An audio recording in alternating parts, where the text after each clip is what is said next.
alladzi bi ni'matihi tatimmu salihah. Wassalatu wassalamu ala sayyidi sadat sayyidina habibina wa syafi'ina wa qurrati a'yunina wa maulana Muhammad al-fatih lima ughliq wal khatim lima sabaq nasirul haqqi bil haqq والهادي إلى صراطك المستقيم وعلى آله وصحبه حق قدره ومقداره العظيم. قال الإمام البوصيري رضي الله تعالى عنه متعته النصارى في نبيه واحكم بما شئت فيه مدحا واهتكم وانسب إلى ذاته ما شئت من شرف وانسب إلى قدره ما شئت من علم فإن فضل رسول الله ليس له حد فيعرب عنه نادق بفضل محمد جبلت بالنور دينته محمد لم يزل نورا من القدم محمد ذكره روح لأنفسنا محمد syukruhu fardun ala umar. Ingkang kula muliakan para alim, para sesepuh, bapak-bapak, ibu-ibu, saudara sekalian, jamaah pengajian Masjid Al-Karomah. Yang saya hormati tentunya takmir Masjid Al-Karomah, pengurus Masjid Al-Karomah serta Yayasan Al-Karomah, pengurus atau para DPD Al-Karomah beserta Dewan Guru, yang semoga kita semua yang hadir saat ini senantiasa mendapatkan rahmah dari Allah Subhanahu wa Ta'ala. Allahumma syukur alhamdulillah kita panjatkan kehadirat Allah, di mana Allah Subhanahu wa Ta'ala memilih kita untuk menjadi hamba Allah Subhanahu wa Ta'ala yang mencintai Nabi Muhammad, di mana Allah Subhanahu wa Ta'ala takdirkan kita berkumpul pada sore hari ini untuk bisa bersama-sama mengenang kemuliaan Nabi Agung Nabi Muhammad Sallallahu Alaihi Wasallam. Betapa tadi banyak kita sebutkan nama Nabi Muhammad di majelis ini, maka sungguh disebutkan dalam kitab Syidul Durar, wa bi alfi dzikrihi tatayyabatil majalis wal mahafil. Maka dengan menyebut nama Nabi Muhammad Sallallahu Alaihi Wasallam, satu majelis, satu tempat akan menjadi wangi karena wangi keharuman nama Nabi Muhammad Sallallahu Alaihi Wasallam. Maka jamaah sekalian yang dirahmati oleh Allah, semoga kita dicatat oleh Allah sebagai pecinta Nabi Muhammad Sallallahu Alaihi Wasallam. Salawat dan salam kita aturkan kepada junjungan kita Nabi Agung Nabi Muhammad Sallallahu Alaihi Wasallam, yang tentunya kita berharap agar kalau kita dikumpulkan bersama Nabi Muhammad Shallallahu Alaihi Wasallam, dikumpulkan di surganya bersama Nabi Muhammad Shallallahu Alaihi Wasallam. Ada seorang sahabat Nabi Muhammad Shallallahu Alaihi Wasallam bersama sahabat Nabi bernama Saubat.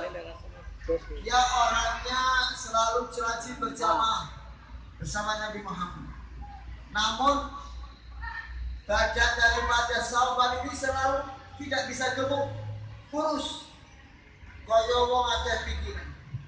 Maka ditanya sama Nabi Muhammad Shallallahu Alaihi Wasallam, ya Bu ya, wong sing akeh pikiran ini biasanya kiri ora selem mungkin. Nek sing lemu-lemu ki berarti ora tau mikir ini. Maksudnya pikirannya enteng-enteng. Sahabat demikian. Maka Nabi Muhammad bertanya kepada sahabat, wahai sahabat, kenapa badanmu kurus kering? Apakah kau gak makan? Apakah kau kekurangan rezeki sehingga kau sampai kering seperti itu? Maka sahabat pun bercerita, wahai Rasulullah, bagaimana saya tidak kering, kurus? Bagaimana badan saya bisa gemuk? Setiap hari saya selalu berpikir, setiap hari ada sesuatu yang menggelisahkan hatiku. Kata sahabat Nabi yang bernama Sauban, aduhai, apakah yang membuat engkau gelisah wahai Sauban?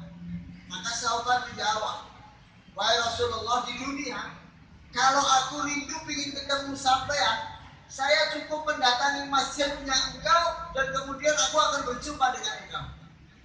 Kalau pagi hari aku rindu kepadamu wahai Rasulullah, saya jamaah salat subuh, saya akan ketemu dengan jenengan dan bisa menatap wajahmu. Kalau siang hari saya rindu kepadamu, saya ikut jamaah salat zuhur, maka saya akan berjumpa denganmu dan memandang wajahmu.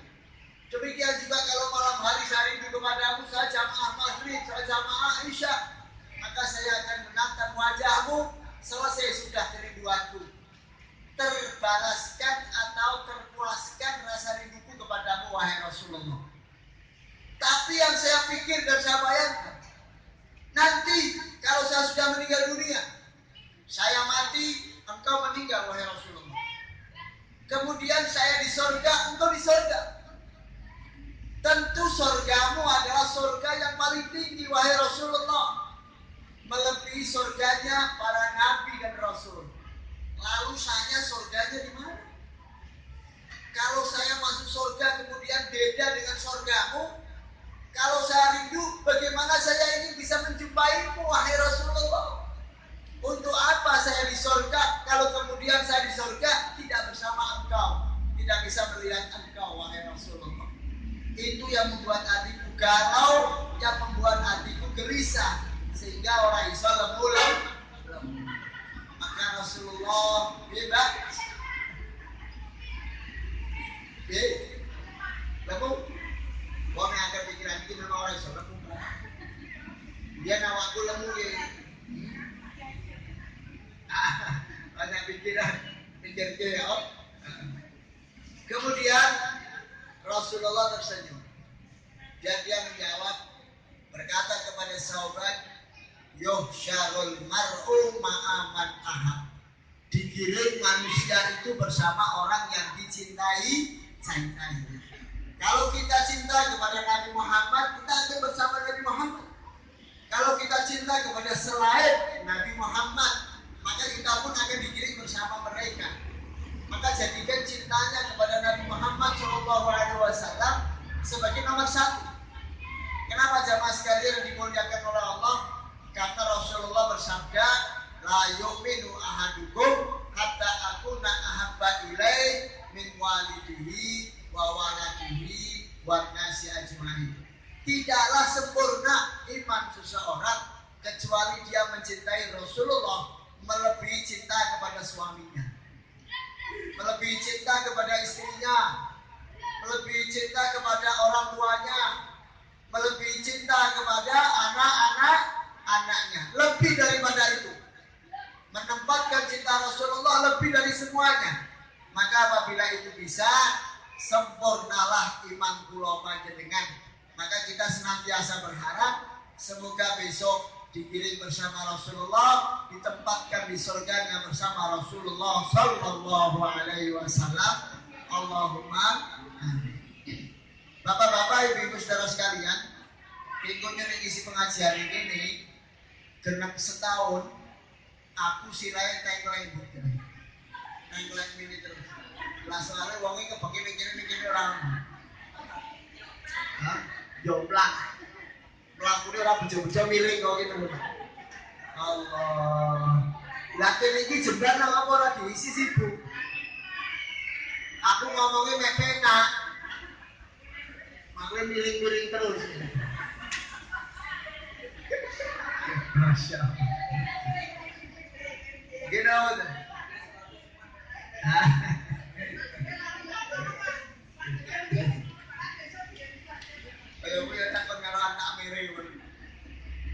Allah Subhanahu wa taala berfirman di dalam Al-Qur'an, "Qul bi fadlillah wa bi rahmatihi fa bidzalika falyafrahu."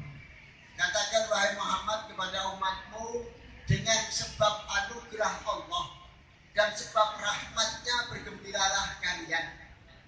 Kula panjenengan dikaitkan bergembira mengucapkan rasa syukur kepada Allah apabila mendapatkan anugerah, apabila mendapat nikmat dari Allah Subhanahu wa taala. Mensyukuri nikmat Allah Subhanahu wa taala. Disebutkan di alat yang lain, wa itta'adzana rabbukum la in syakartum la azidannakum wa la in kafartum inna adzabi lasyadid.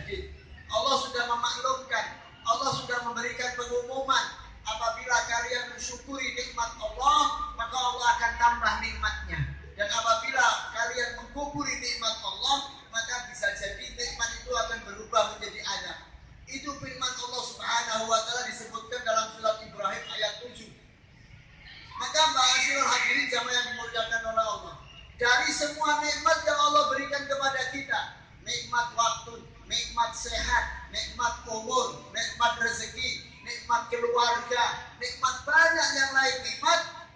Nikmat yang paling istimewa adalah nikmat Nabi Muhammad Sallallahu Alaihi Wasallam. Diturunkannya Nabi Muhammad ke alam semesta itu adalah nikmat yang paling agung. Allah sebutkan wa ma arsalnaka illa rahmatan lil alamin. Tidak saya utus engkau wahai Muhammad kecuali menjadi rahmat bagi seluruh alam, semesta alam, rahmat. Ketika Rasulullah lahir, semua makhluk yang ada di dunia ini bergembira. Burung-burung bernyanyi karena kedatangan Nabi Muhammad. Hewan-hewan bergembira karena akan lahir Nabi Muhammad. Batu-batu di kota Mekah bertasbih karena akan lahirnya Nabi Muhammad. Bahkan yang ajaib, bapak-bapak, ibu-ibu, saudara sekalian, pada hari kelahiran Nabi Muhammad, bayi-bayi yang lahir semuanya berjenis kelamin laki-laki, orang masih hidup.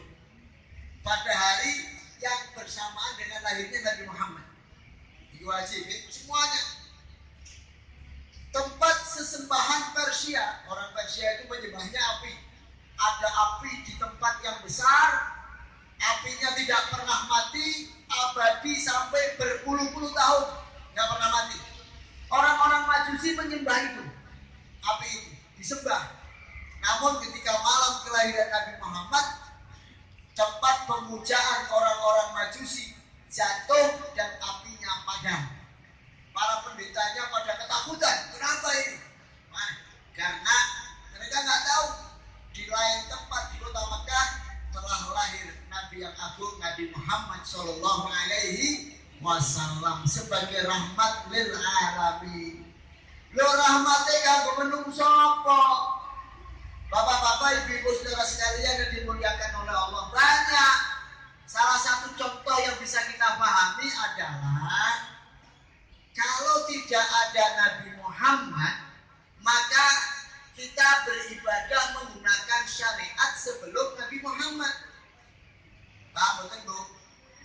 Kalau Nabi Muhammad tidak diutus ke alam semesta ini, maka cara ibadah kita kepada Allah menggunakan syariat Nabi yang diutus sebelum Nabi Muhammad. Siapa Nabi yang masyhur? Adalah Nabi Musa alaihi salam.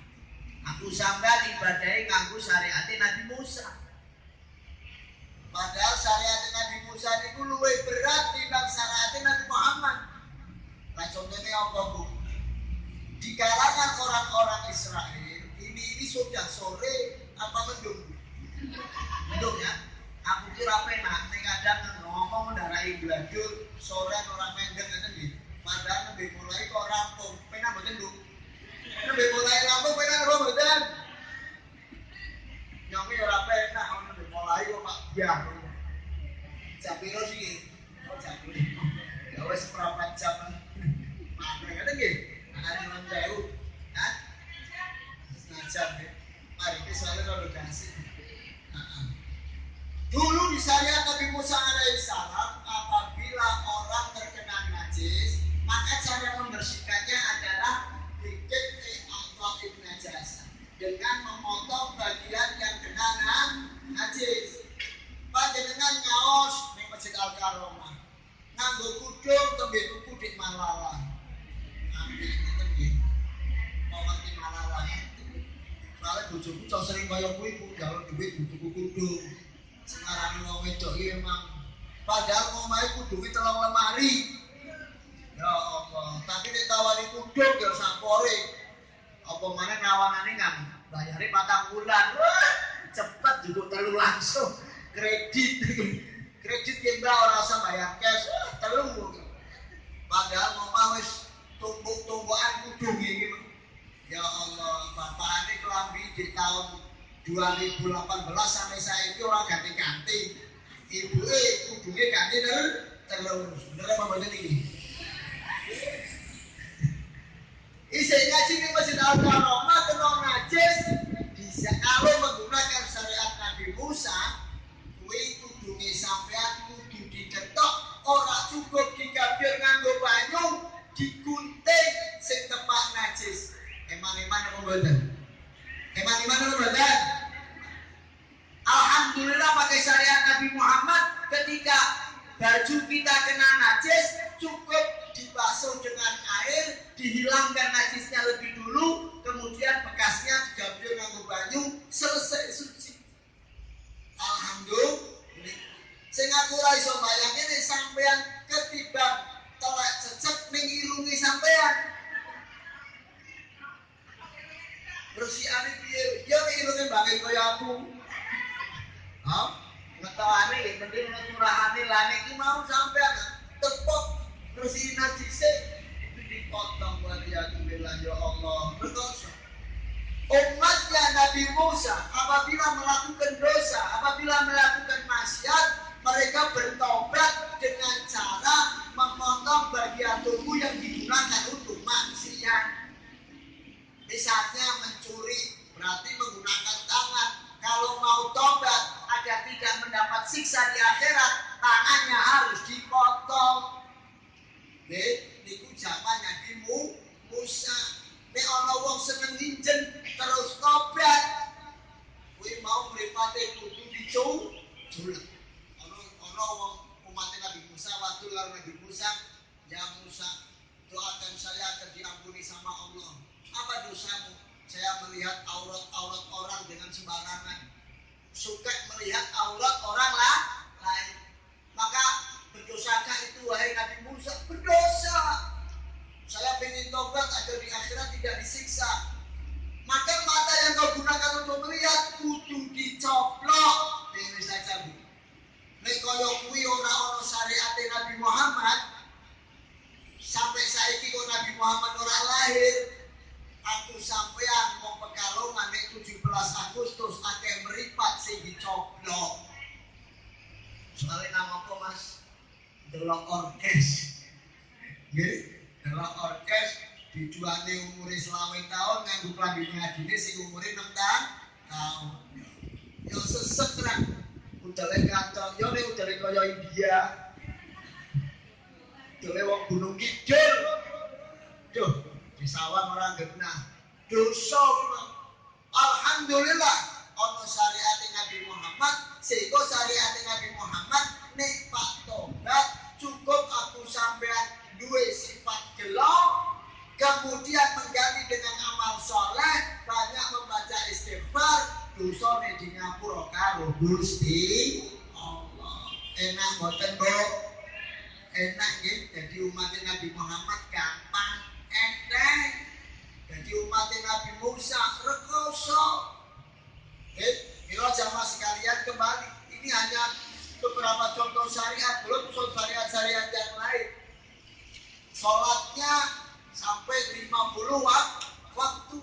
Maka ketika Nabi Muhammad Isra wal Mi'raj diajak kalau Nabi Musa mendikan kalau Nabi Muhammad, ya Muhammad, ya lo korting, umatmu ora bakal kuat. Wong umatku ge ora kuat kok. Ana nggih, umat Nabi Musa ora kuat apa maneh umatmu wahai Muhammad. Nah iki pengalaman bahwa syariat yang dibawa oleh Nabi Musa luar biasa, bebannya berat. Alhamdulillah aku sampean jadi umat Nabi Muhammad sallallahu alaihi wasallam, sehingga syariatnya lebih enteng, lebih ringan. Gini yo semanten Bu. Gini yo semanten Pak. Isih utuh. Wong akeh sing gampangke abone kewajiban sholat 5 waktu. Masya Allah dapat. Dia esok ceplok sampai tekan maghrib. Go walesan, go pancingan ditambah mancing. Kira-kira sholat lagi. Hah? Akeh mau zaman daiki wong do ngendi-endi sholat gampang sholat.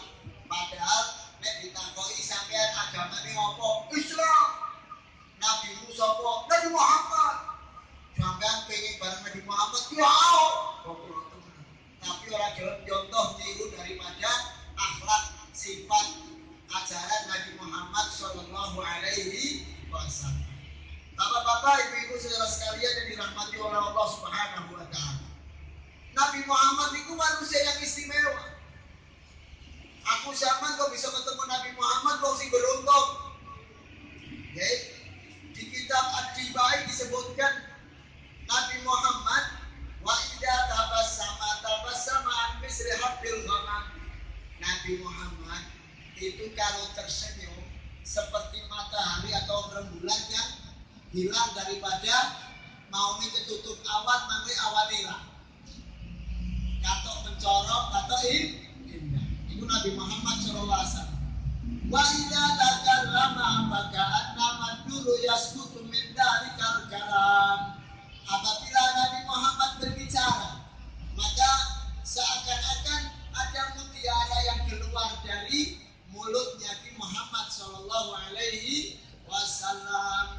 Wa idza tahaddasa maka annam misku yakhruju min fi. Apabila berbicara maka seakan-akan bau wangi keluar dari mulutnya Nabi Muhammad sallallahu alaihi wasallam. Asing badan. Wa idza marra bi tariqin, dan apabila Nabi Muhammad berjalan di suatu jalan, alifa min tibi annahu qad marra fi, maka orang-orang akan tahu bahwa Nabi Muhammad baru saja berjalan melewati tempat ini. Karena apa? Karena bau wangi dari tubuh Nabi Muhammad sallallahu alaihi wasallam. Nabi Muhammad itu mambune wangi. Walaupun orang tahu minyak. Nabi Muhammad orang minyak. Nabi Muhammad para jamaah orang pernah dilubung laler, orang pernah dilubung nyamuk. Kenapa? Karena baunya wangi. Kalau Rasulullah pernah tidur di tempatnya saudara sepupunya bernama Ummi Hani. Dia tidur di tempat Ummi Hani. Ummi Hani juga wajah dheweke nadai keringetnya Nabi Muhammad sing netes. Bayangin, keringet Nabi Muhammad netes diwadahi. Kenapa? Akhirnya Nabi Muhammad zaman siapa Ummi Hani? Aku sing nadai keringet jenengan ya Rasulullah. Lah kok apa? Soale mambune wangi. Said Muhammad bin Ali Al-Maliki, Mekah. Orang yang hidup di abad 14. Baru 2015 kemarin meninggal dunia. Pernah ada datangan tamu dari Turki. Dari Turki membawa satu lembar rambutnya Rasulullah Sallallahu Alaihi Wasallam. Satu lembar. Mengatakan ya Abu ya Said Muhammad, ini rambutnya Rasulullah. Dicium baunya wangi. Dimasukkan ke dalam air, kemudian rambutnya diangkat, airnya itu bau wangi karena wangi rambutnya Rasulullah. Padahal sudah 1400 tahun yang lalu. Bayangin, rambutnya Nabi Muhammad 1400 tahun yang lalu isi mambu wangi. Bojone sampean tembe mau bengi minyakan, melu kondangan Bali, Pak turu mambune wis kecut. Ono wis cedak kok. Lah karang bojone kok buruk primen. Jare iki mau kecut-kecut pomas wis pokoke nikmat wis bojone dhewe kok ya. Masyaallah.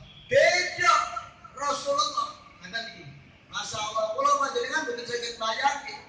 Wa idza jalasa fi majlisin, apabila Rasulullah duduk dalam satu majelis semacam ini, bakiyatiku, maka bau wanginya akan tertinggal, akan tersisa. Fihi ayaman wa intaghayyab, bau wanginya Nabi Muhammad apabila duduk dalam satu majelis, baunya masih tertinggal sampai beberapa hari. Wa intaghayyab, walaupun Nabi Muhammad sudah pergi. Orang tahu, mau kapan pinginane, berapa hari yang lalu Rasulullah pinarak wonten mriki. Kenapa? Karena baunya khas, baunya khusus, baunya Rasulullah sallallahu alaihi wasallam. Wa yujadu min wasanati bint, dan ditemukan dari Nabi Muhammad sebaik-baiknya minyak wangi. Wa ilam yakun qad tadayya, walaupun Nabi Muhammad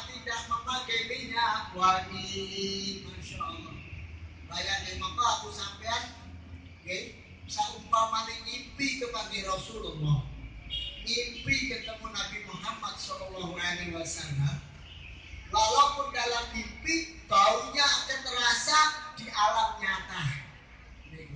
Mukjizat daripada Nabi Muhammad Shallallahu Alaihi Wasallam. Ma'asyiral hadirin jamaah yang dimuliakan oleh Allah Subhanahu Wa Taala, wa kana Shallallahu Alaihi Wasallam ajwada bil khairi min ar-rihil mursalah. Nabi Muhammad dibagi nek sedekah kaya angin yang berhembus. Apa maksud angin berhembus? Angin berhembus itu maksudnya mengatakan Kanjeng Nabi oleh rezeki, begitu dapat rezeki langsung orang kesuwen disimpan dibagi gimana sedekah. Sing ditinggal sidik liyane sedekah. Cepat. Rasulullah ciri-cirinya wali, ciri-ciri wali adalah tidak suka menyimpan uang tapi banyak sedekah. Tidak berani dia menyimpan uang. Ciri-ciri wali ini Gusti Allah. Tawakal ya Gusti Allah. Besok urusannya Gusti Allah. Nek sampean memang wis tingkate wali kudu wali kaya kuwi. Kira-kira wali boten Bu. Duit sedekahke besok urusan Gusti Allah. Mati lagi. Wali temenan. Wali sugih. Ya am. Dan ini sing Nabi Muhammad dari Mursal. Begitu datang rezeki langsung disedekahkan. Tidak pernah ditinggal kecuali hanya untuk kebutuhan sendiri. Maka tidak jarang Nabi Muhammad Shallallahu Alaihi Wasallam datang ke tempat istrinya bertanya, wahai istriku, adakah makanan yang bisa aku makan? Istrinya menjawab, tidak ada wahai Rasulullah. Oke, kalau begitu saya mau puasa. Dan itu sering. Masya Allah. Seorang Nabi, padahal ma'asyiral hadirin jamaah yang dimuliakan oleh Allah, Nabi Muhammad ditawari gunung sak emas sak gunung, wale imam. Gunung sak emas ini, emas sak gunung. Apa yuk ya? Warawadatul jibal. Kata nggih? Warawadatul jibal. Nggih, kita pengen warawadatul jibal nggih. Kita berjanji warawadatul jibalu bi an takuna lahu da'aban fa'abah. Kata nggih? Di sebelumnya wayasibu ala batni rajara minal ju'. Rasulullah ganjel wetenge, ganjel perute karena apa? Karena lapar, ganjel nganggo watu. Masya Allah. Bu, Pak, aku sampean gel nikmat. Turu nganggo kasur spring bed, bantal empuk, kasur empuk. Mangan sedina ping telu, bahkan cok punjul. Lho punjule pilih pas hubungan karo kancane sego goreng lewat dundang, goreng. Dongeng-dongeng karo kancane tuku bakso. Dundang walimah, karo walimah mangan. Soto. Nah, sebagainya. Luwih diping telu kula panjenengan mangan. Rasulullah sampai ganjel wetenge krana mboten dahan. Kaya apa? Wa yasibu ala batnihi minal hajar. Wa yasibu ala batnihi hajar minal ju' wa qad utiya mafatihal khazainil ardiyah. Padahal kanjeng Nabi iki karek ngomong karo malaikat, ya malaikat, beri aku kekayaan. Langsung gembruduk. Cuma Nabi Muhammad orang model kados ngeten. Umatnya lapar, Nabi Muhammad juga ingin merasakan lah. Warawadatul jibal, gunung menawarkan diri untuk menjadi emas bagi Nabi Muhammad. Bu, sama ngerti mas? Kira-kira emas nih gede sampingnya regane piro? Emas gede sampingnya regane piro? Miliaran. Nggih ngoten. Miliar. Aku sama dikai emas karo bojo lepek sing 2 gram. Sampe ora umum 2 gram iki. Sak ini koyo apa? Miliar. Aku sama dikai emas biaya bejane gelo ta nampani rayahan emas. Apa maneh emas sak gunung.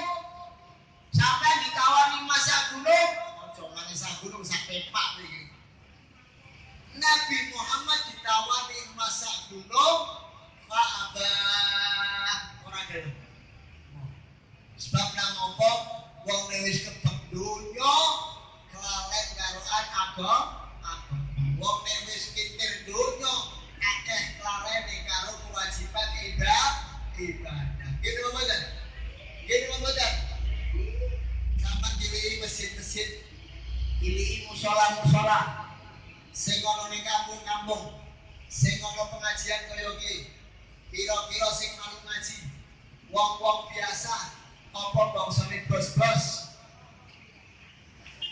Ayo, dicek. Kira-kira bangsane bos sing sehari income pemasukannya sampai 500 juta sampai 1 miliar. Dong melu pengajian kaya iki, Bro. Orang lega orang lega kok wis kebelaan dunia kaya kuwi. Rasulullah ki nyeleke terus karo umatnya. Yang saya takutkan bukan karena kalian miskin, yang saya takutkan justru kalian banyak harta. Nek sampean kula do miskin ki insyaallah ora patek medeni. Sebab orang duit-duit ki ora macam-macam ngene kok mboten.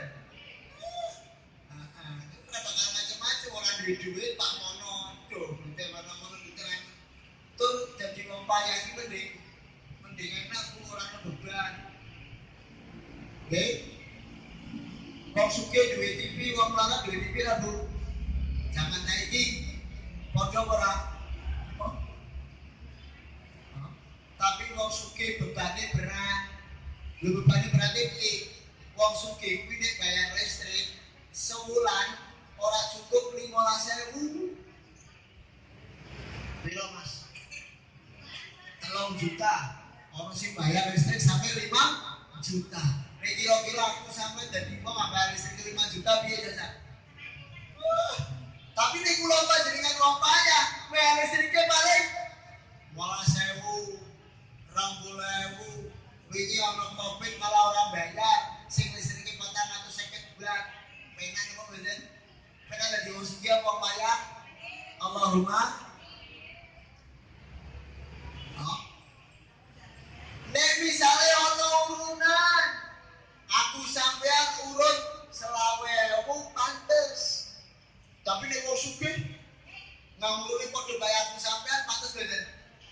Lha dadi wong sak kampung, jelek wong sugih nombake mobil urunan kok padha bae dhewe sing numpak beda 20.000.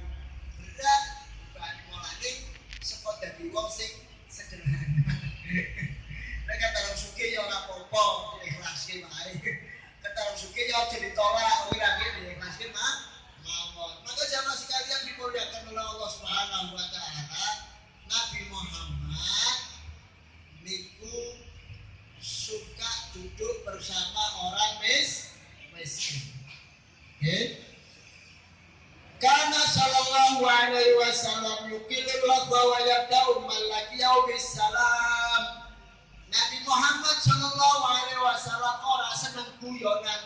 Guyonan ya guyonan, tapi guyonane ora nemen ora mang cekakaan nganti gumuman di barisan sampai jam 3 bengi. Ora tenan. Rasulullah enggak mau hal-hal yang mulghah itu sia-sia.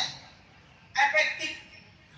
Kemudian selalu mengawali apabila ketemu sama orang, mengawali dulu salam. Assalamualaikum. Nabi Muhammad mesti mulai di sini. Kalau sahabat sih pernah ngetes Nabi Muhammad, aku pak umpetan. Yang kira-kira meulur salam luwih dhisik timbang Nabi Muhammad. Maka sahabat umpetan ketika Nabi Muhammad lewat, sahabatnya metu pak ngulur salam. Oke lah iso.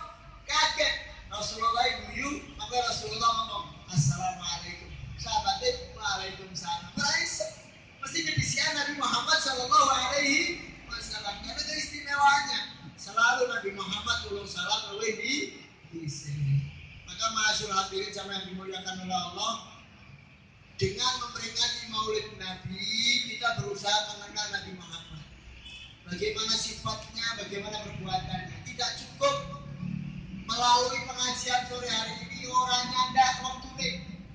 Maka dengan kita belajar mengenal Rasulullah seperti biasa, tidak kenal maka tidak sayang. Bagaimana sampean cinta sama Nabi Muhammad, sayang sama Nabi Muhammad, kalau nggak mengenal Nabi Muhammad Shallallahu Alaihi Wasallam? Banyak orang yang mengatakan cinta tapi cintanya palsu. Kenapa? Ya tadi, karena tidak kenal Nabi Muhammad.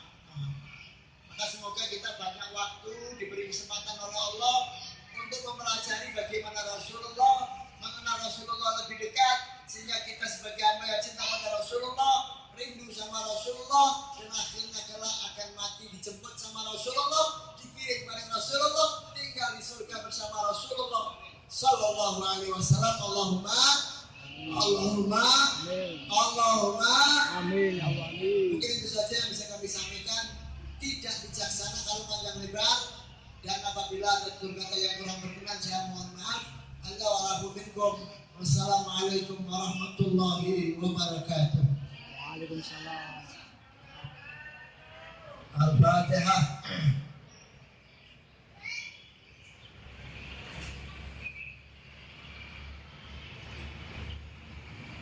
Bismillahirrahmanirrahim. Alhamdulillahirabbil alamin. Allahumma shalli wa sallim ala sayyidina Muhammadin wa ala ali sayyidina Muhammad. Allahumma ya Allah ya Yasir kulli asir wa ya Jabir kulli kasir wa ya Sahib kulli farid wa ya Mughni kulli fakir wa ya Ma'man kulli khadir. Yasir alaina nasir wa taysir nasira ka yasir. Allahumma ya man la yaqdiru la bayani wa tafsir. Hajatuna ilaika kasir wa anta alimun biha wa basir. Allahumma rabbana la tuzigh qulubana ba'da idh hadaytana wa hab lana min ladunka rahmah innaka antal wahhab. Rabbana atina fid dunya hasanah wa fil akhirati hasanah wa qina adzabannar. Rabbana taqabbal minna innaka antas samiul alim wa tub 'alaina innaka antat tawwabur rahim. Allahumma subhanaka wa tahiyyatu biha salam wa akhiru da'wana alhamdulillahi rabbil alamin. Amin. Demikianlah acara demi acara telah kita lalui bersama dengan lancar. Semoga apa yang telah disampaikan tadi dapat kita petik hikmah dan manfaatnya, dan menjadikan ilmu yang manfaat bagi kita semua. Amin. Dari saya mohon maaf kurang lebihnya. Wassalamualaikum warahmatullahi wabarakatuh. Waalaikumsalam. Sudah suatu pengumuman bahwa orang yang akan datang insya Allah yang akan kasih Ustaz Ghafur. Bagi bapak-bapak ibu-ibu yang belum tahu mohon dikasih tahu. Dari kami terima kasih, mohon maaf atas kekurangan dan kelebihan. Assalamualaikum warahmatullahi wabarakatuh. Allahumma shalli ala sayyidina Muhammad. Allahumma shalli alaihi.